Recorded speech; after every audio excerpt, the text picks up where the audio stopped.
కట్టుకున్న భార్య ఇంట్లో ఉంటే వాడి ఎమోషన్స్ వాడికుంటాయి.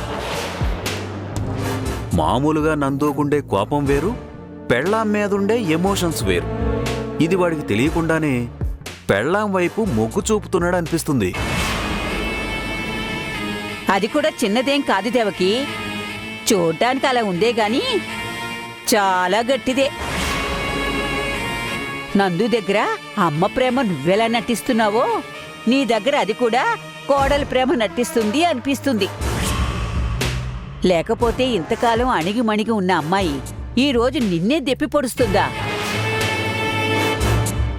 అత్యుత్సాహం ప్రదర్శించి వాణ్ణి ఇబ్బంది పెట్టకు అనే మాట దాని మంచి కోసమే చెప్పావు అనుకోకుండా దాన్నే మనసులో పెట్టుకుని సమయం కోసం వేచి చూసి ఈ రోజు కక్కేసింది. దానికి ఎక్కడో ఒక చోట మనకి ఎదురు సమాధానం చెప్పాలని ఆలోచన పుట్టింది. ఆ ఆలోచన ముందు నుండి ఉందా లేదా ఈ మధ్య నందుని చూసి పుట్టిందా అనేది అర్థం కావడం లేదు. నీ అసలు రూపం తెలియకుండానే తను ఎదురు సమాధానం చెప్పింది అంటే నీ అసలు రూపం తెలిసిందే అనుకో. నీ జుట్టు పట్టుకుని ఆడించదని ఏంటి గ్యారెంటీ? దాన్నెక్కడ తుంచాలో నాకు బాగా తెలుసమ్మా. నాకు ఎదురు తిరిగి సమాధానం చెప్పినంత మాత్రాన అది నా పైన గెలిచినట్టు కాదు, వాడు దాని మొహం చూసినంత మాత్రాన అది వాణ్ణి గెలిచినట్టు కాదు. నేను వెళ్ళి దాని తలపొగర్ని నా కాలి కిందేసి నలిపేసొస్తా.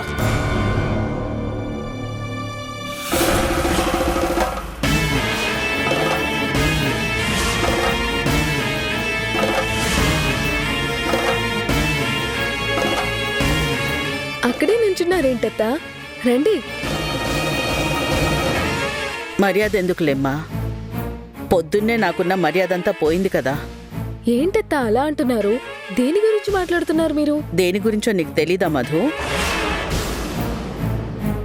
ఆ రోజు నేనేదో అత్యుత్సాహం చూపించొద్దని నీ మంచి కోసమే చెప్పాను కదా, అంతేకాని నందు మీద నిన్ను ప్రేమ చూపించొద్దని చెప్పలేదే. ఆ రోజుకి వాడి గురించి, వాడి విధి విధానాల గురించి, వాడి అలవాట్ల గురించి నీకంతగా తెలీదు కదా అని చెప్పాను. అది కూడా నువ్వు అపార్థం చేసుకుని మనసులో పెట్టుకుని అందరి ముందు నన్ను దెప్పి పొడుస్తావు అనుకోలేదు. అయ్యో అత్తా, నేను మిమ్మల్ని దెప్పి పడవడం ఏంటత్తా? నా మంచి కోసమే మీరు చెప్పారని ఆయన ప్రవర్తన చూస్తేనే తెలిసింది. ఆయనకి నేనేం చేసినా ఆయన ఇబ్బంది పడుతున్నారు కదత్తా. ఆ విషయం మర్చిపోయి మీరు కూడా ఆయన అడిగినప్పుడు కాఫీ ఇచ్చి ఉంటే ఏమవుతుందని అడిగారు కదత్తా.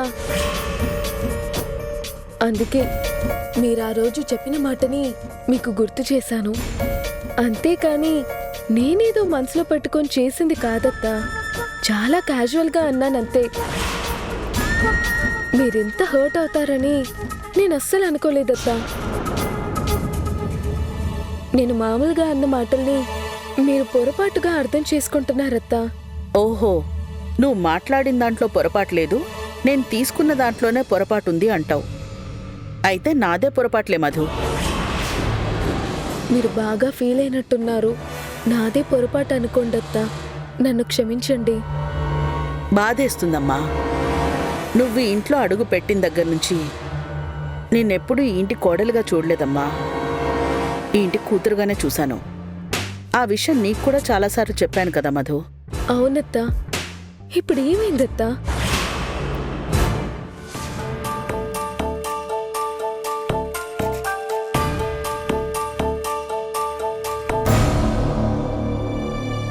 ఏంటి బాస్ పొద్దున్నే చిటపట్లాడుతున్నట్టున్నాడు? ఇప్పుడు కానీ దొరికితే వీళ్ళ ఆవిడ మీద చూపించాల్సిన కోపం మొత్తం నా మీద చూపిస్తాడు. అమ్మో, ఇక్కడి నుంచి మెల్లిగా జారుకుంటేనే మంచిది.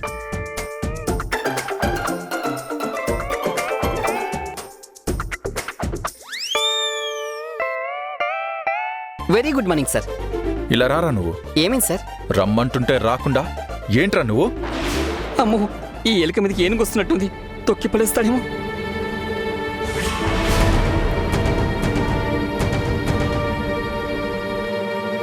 ఏం చేస్తున్నారు సార్? నా కళ్ళల్లో నీకేం కనిపిస్తుందిరా? అది అడగడానికి ఇంత మీదకి రావాలా సార్? కొంచెం దూరంగా జరగండి సార్. జరగండి సార్. అయినా ఎందుకు సార్ అలా అడిగారు? నా కళ్ళల్లో నీకేం కనిపిస్తుందో చెప్పు. ఈ కంట్లోనా ఆ కంట్లోనా? 2 కళ్ళల్లో ఏం కనిపిస్తుందో చెప్పు. 2 తెల్లగుడ్లు 2 నల్లగుడ్లు సార్. రేయ్, తెల్లగుడ్లు నల్లగుడ్లు అంటావేంట్రా?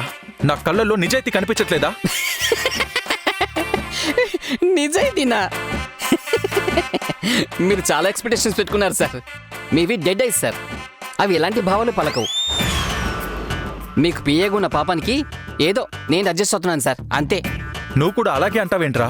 నేను కూడా అంటే ఇంకెవరైనా అన్నారా సార్? ఉంది కదా ఆ రాక్షసి, తను కూడా నా కళ్ళల్లో నిజాయితీ కనిపించట్లేదు అంటుంది. నువ్వు అలాగే అంటున్నావు. ఏం సార్, ఆ అమ్మాయి మీ కళ్ళలో నిజాయితీ లేదని చెప్పిందా? అదే కదరా మొత్తుకుని చెప్తున్నాను, అర్థం కావట్లేదా? అసలు ఆ అమ్మాయి మీ కళ్ళు ఎప్పుడు చూసింది సార్? కళ్ళల్లో కళ్ళు పెట్టుకుని ఎప్పుడు చూసుకున్నారు సార్? నా కర్మ కొద్దీ ఆ నాన్సెన్స్ రాత్రే జరిగింది. ఏం సార్, ఆ అమ్మాయి నీడని కూడా చూడడానికి ఇష్టపడని మీరు, ఆ అమ్మాయి వదిలిన గాలిని కూడా పిలిచడానికి ఇష్టపడని మీరు, ఆ అమ్మాయిని చూస్తే ఆమడ దూరం పోయే మీరు, ఆ అమ్మాయి కళ్ళలో కలిపెట్టి చూసారా? కళ్ళల్లో కళ్ళు పెట్టి చూసే వరకు వెళ్ళారంటే చాలా డెవలప్ అయినట్టే సార్. కళ్ళల్లో భావాలు కనిపించకపోయినా మీ మనసులో ఏవో భావాలు మొగ్గలేస్తున్నాయి sir. Very good, very very good. ఆ తర్వాత ఏం జరిగిందో చెప్పండి సార్.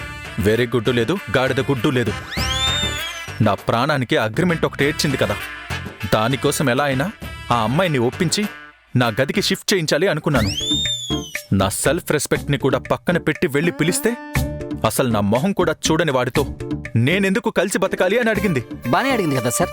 అందుకే ఇలా లాగి దగ్గర నుంచి చూశాను, కళ్ళలోకి కళ్ళు పెట్టి మరీ చూశాను. అప్పుడే అంది నా కళ్ళల్లో నిజాయితీ కనిపించట్లేదు అని. నిజాయితీ ఏమైనా సబ్ టైటిల్స్ లో కనిపిస్తుందా? నిజాయితీ ఉందో లేదో నాకు కదా తెలుస్తుంది. మాటలు బానే నేర్చారు గాని నేను ఒక మాట అడుగుతాను, నిజాయితీగా నిజం చెప్పండి. అసలు మీరు ఆ అమ్మాయిని నిజాయితీగా గదికి షిఫ్ట్ అవ్వమని అడిగారా? ఆ అమ్మాయి మీరు తాలికట్టిన భార్యలా ఫీల్ అయ్యి కాపురం చెయ్యాలని, కొడుకో కూతురునో కని మీ వంశాన్ని ఉద్ధరించాలని పిలిచారా? లేదు కదా, అగ్రిమెంట్ కోసమే కదా పిలిచారు. ఏదో విధంగా 6 నెలలు గడిపేసి విడాకులు తీసుకుందామనే కదా సార్ పిలిచారు. ఏదైతే ఏంట్రా, నేను చేసే ప్రయత్నంలో నిజాయితీ ఉంది కదా. దాన్ని నిజాయితీ అనకూడదు సార్, స్వార్థం అనాలి. నిజాయితీ అనేది మీరు మాత్రం ఫీల్ అయితే సరిపోదు, అవతల వాళ్ళు కూడా ఫీల్ అవ్వాలి. అప్పుడే దాన్ని నిజాయితీ అంటారు. నువ్వేంట్రా నా దగ్గర జీతం తీసుకుంటూ తనకి వత్తాసు పలుకుతున్నావు? మీరు జీతం ఇచ్చేది ఆఫీస్లో పనిచేయడానికి సార్, మీరు చెప్పే అడ్డమైన విషయాల్ని సమర్థించడానికి కాదు. నాకు నిజాయితీ ఉంది సార్. మాట్లాడరా, మాట్లాడు. ముందు తనకి బుద్ధి చెప్పి ఆ తర్వాత నీ సంగతి చూస్తాను. ఒకరికి బుద్ధి చెప్పాలంటే ముందు ఆ బుద్ధి మనకుండాలి కదా సార్. ఏంట్రా కూసావు? నేనేమన్నానో వినిపించినా కూడా మీరు అడుగుతున్నారంటే మీకు బుద్ధే కాదు సార్, బుర్ర కూడా లేదు. అమ్మో! సార్, మీరు మీద పడితే రోడ్డు మీద పడ్డట్టే ఉంటుంది. నన్ను వదిలేండి మహాప్రభు. అమ్మో!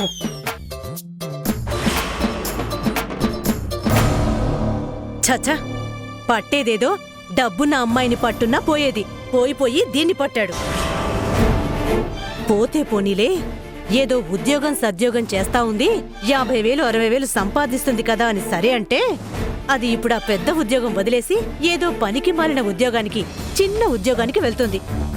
అది సరేలే అనుకుని ఈ కాపురాన్ని కొంచెం సరిచేస్తే మళ్ళీ పాత ఉద్యోగానికి వెళ్తుంది, మళ్ళీ 50,000 60,000 సంపాదిస్తుంది కదా అని ఇంత ఆలోచించి వాడి కొంపలో అడుగు పెడితే అంత నీచంగా మాట్లాడతాడవాడు, అంత పొగరు చూపిస్తాడవాడు.